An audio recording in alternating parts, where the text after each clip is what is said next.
In our previous lesson, we talked about level order traversal of binary tree, which is basically breadth first traversal. Now in this lesson, we are going to discuss these three depth first algorithms: preorder, inorder, and postorder. I have drawn a binary tree here. Data type filled in the nodes is character. Now, as we had discussed in earlier lessons, in depth first traversal of binary tree, if we go in one direction, then we visit all the nodes in that direction. Or in other words, we visit the complete subtree in that direction, and then only we go in other direction. In this example tree that I have drawn here, if I'm at root and I'm going left, then I'll visit all the nodes in this left subtree, and then only I can go right. And once again, when I'll go right, I'll visit all the nodes in this right subtree. If you can see, in this approach, we are reducing the problem in a self-similar or recursive manner. We can say that in total, visiting all the nodes in the tree is visiting the root node, visiting the left subtree, and visiting the right subtree. Remember, by visiting a node, we mean reading or processing the data in that node, and by visiting a subtree, we mean visiting all the nodes in the subtree. In depth first strategy, relative order of visiting the left subtree, right subtree, and the root can be different. For example, we can first visit the right subtree, then the root, and then the left subtree. Or we can first visit the root and then the left subtree and then the right subtree. Conventionally, left subtree is always visited before right subtree. With this constraint, we will have three permutations. We can first visit the root and then the left subtree and then the right subtree, and such a traversal will be called preorder traversal.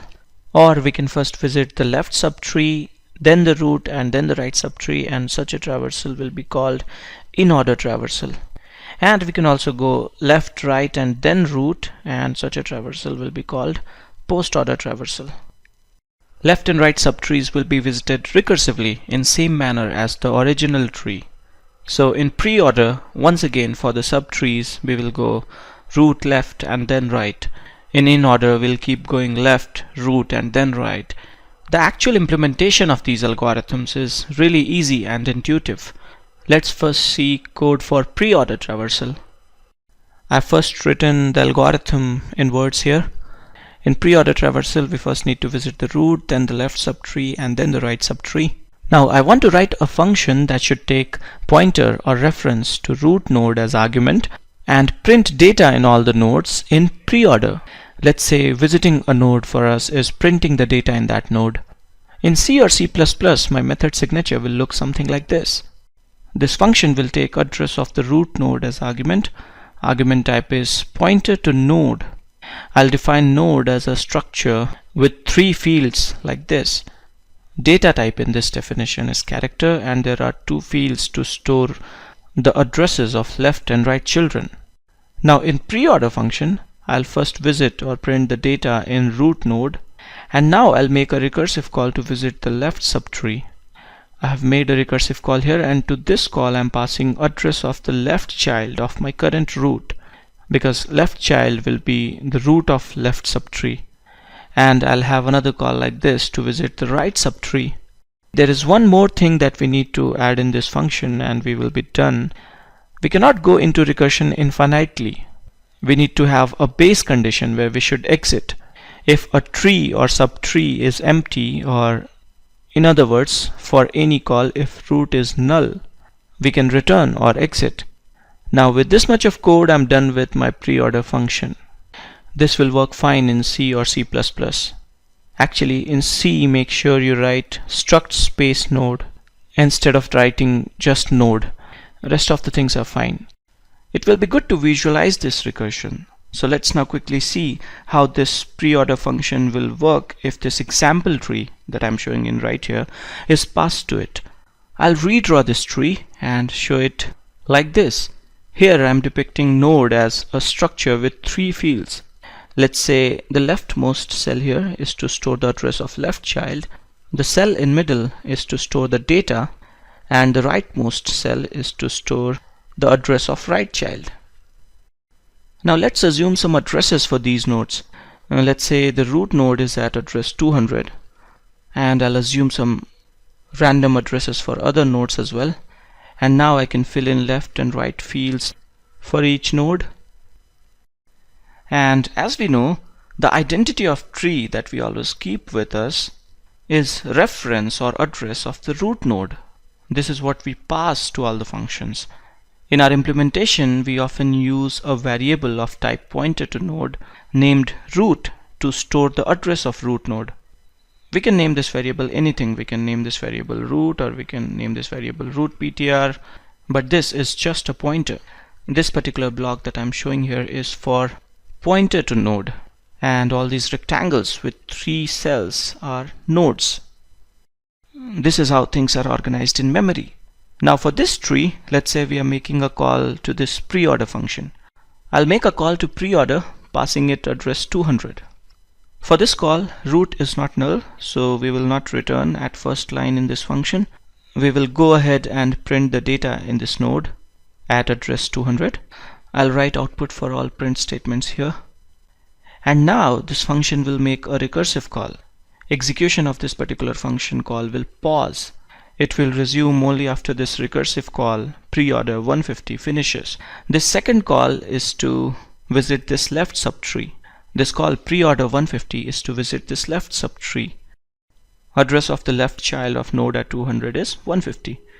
Once again, for this call, root is not null, so we will go ahead and print the data. Data in node at 150 is D, and now once again there will be a recursive call. With this call preorder 400, we are saying that we are going to visit this subtree. Once again we will print the data and make another recursive call. Now we have made a call to visit this particular subtree with just one node. For this call we will print the data, and now for node at 250, address of left child is 0 or null. We will make a call preorder 0, but for this call we will simply return because the address in this variable root will be null. We have hit the base condition for our recursion.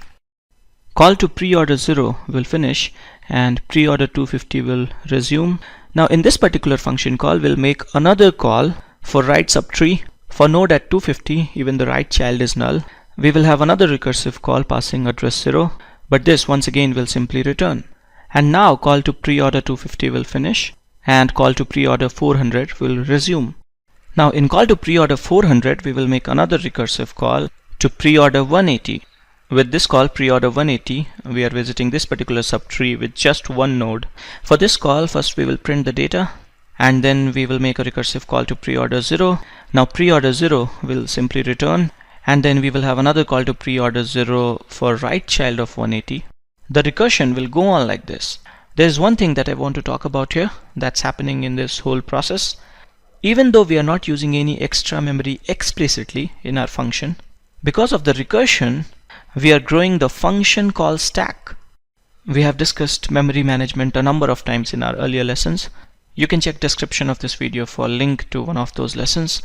As we know, for each function call, we allocate some amount of memory in what we call stack section of application's memory. And this allocated memory is reclaimed when the function call finishes. At this stage of execution of my recursion for this example, my call stack will look something like this.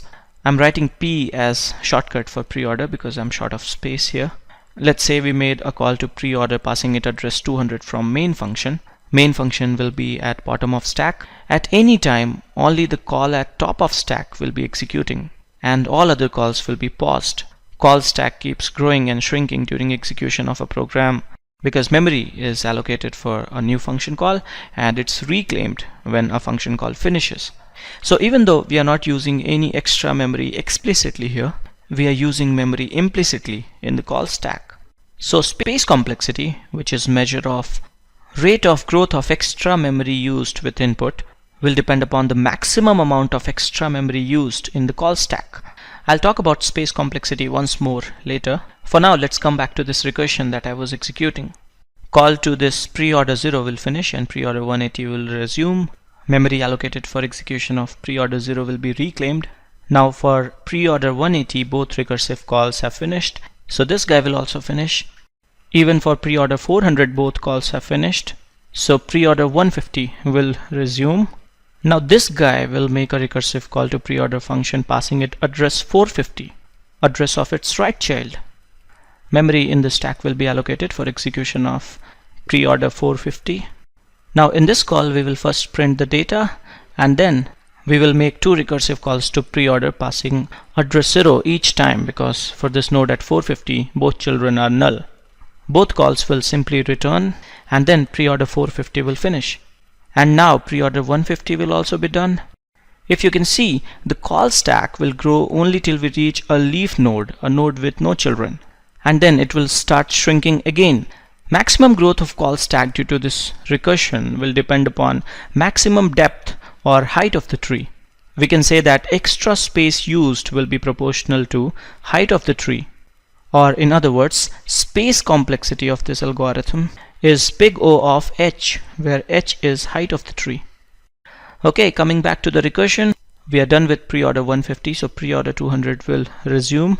And now we will make a call to visit this particular subtree. In this call we will print j, and then we will make a call passing address 60. So now we are visiting this particular subtree. Here we will first print g, and then this guy will make a call to preorder 0, which will simply return, and then there will be another call to preorder 500.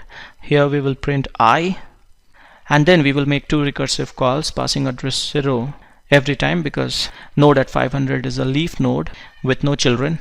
After this guy finishes, preorder 60 will resume. Now this guy will also finish, and preorder 350 will resume. And now we will have a call to preorder 700, which once again is a leaf node. So k, which is data in this node, will be printed, and then we will make two calls passing address 0, which will simply return.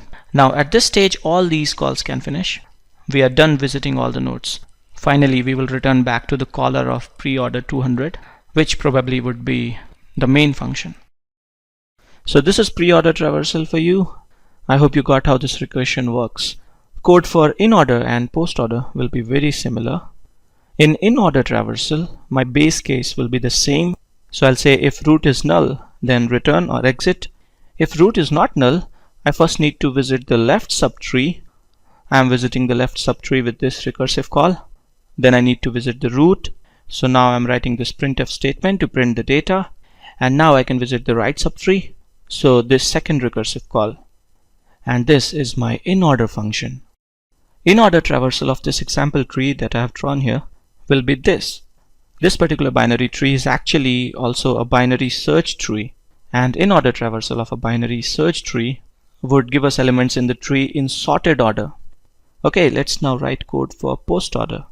For this function, once again the base case will be the same. So I'll say if root is null, return or exit. If root is not null, I first need to visit the left subtree. So I have made this recursive call. Then the right subtree. So I'll have this another recursive call. And now I can visit the root node. Postorder traversal for this example tree will be this. So this is preorder, inorder and postorder for you. You can check the description of this video for a link to all the source code. Let's now quickly talk about time and space complexity of these algorithms. Time complexity of all these three algorithms is big O of n. If you could see, then there was one function call corresponding to each node where we were actually visiting that node, where we were actually printing the data in that node. So running time should actually be proportional to number of nodes. There is a better formal and mathematical way of proving that time complexity of these algorithms is big O of n. You can check the description of this video for a link to that. Space complexity, as we had discussed earlier, will be big O of h, where h is height of the tree. Height of a tree in worst case will be n minus 1. So in worst case, space complexity of these algorithms can be big O of n. In best or average case, height of a tree will be big O of log n to the base 2. So we can say that in best or average case, space complexity will be big O of log n. I'll stop here now. In coming lessons, we will solve some problems on binary tree. Thanks for watching.